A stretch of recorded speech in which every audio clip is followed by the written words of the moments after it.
இந்தியாவில் உள்ள மக்கள் அத்தியாவசிய பொருட்களில் ஒன்றான சமையலுக்கு எரிவாயு சிலிண்டர்களை பயன்படுத்தி வருகின்றனர். இதனிடையில் மத்திய அரசு தொடர்ந்து சிலிண்டர் விலையை அதிகரித்து வருகிறது. இந்த விலை உயர்வு மக்கள் மத்தியில் பெரும் அதிர்ச்சியை ஏற்படுத்தியுள்ளது. அவ்வாறு விலையை உயர்த்தினாலும் மத்திய அரசானது சிலிண்டர் விலையில் ஒரு குறிப்பிட்ட தொகையை மானியமாக வழங்கி வருகிறது.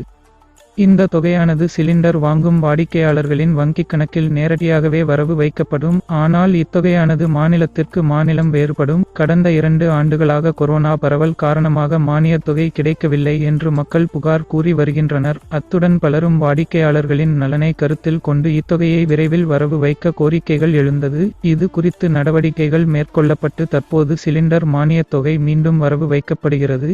எல்பிஜி எரிவாயு சிலிண்டருக்கு ரூபாய் 26 மானியமாக வழங்கப்படுகிறது. எனினும் வாடிக்கையாளர்களுக்கு பல மானியங்கள் கிடைத்து வருகிறது. இதனிடையில் வீட்டில் இருந்தபடியே மானியத்தை புதுப்பித்துக் கொள்ளலாம்.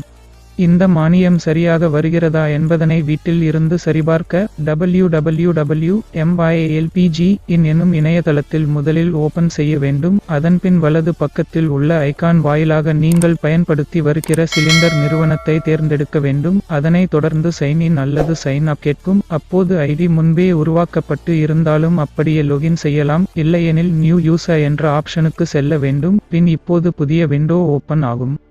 அதில் உள்ள வியூ சிலிண்டர் புக்கிங் ஹிஸ்டரி என்பதை கிளிக் செய்ய வேண்டும். அதில் தங்களுடைய சிலிண்டர் மானியம் தொடர்பான அனைத்து தகவல்களும் இருக்கும். அதிலும் குறிப்பாக மானியத் தொகை வந்த கடைசி தேதி மற்றும் தேவையான அனைத்து தகவலும் இருக்கும். இம்மாதம் தங்களுக்கு மானியத் தொகை வரவில்லை என்றால் ஃபீட்பேக் என்ற பட்டனை கிளிக் செய்து தங்களின் புகாரை தெரிவிக்கலாம் என்று அரசு தெரிவித்துள்ளது. மேலும் இது போன்ற முக்கிய செய்திகளை உடனுக்குடன் தெரிந்து கொள்ள நமது சேனலை சப்ஸ்கிரைப் செய்து கொள்ளவும்.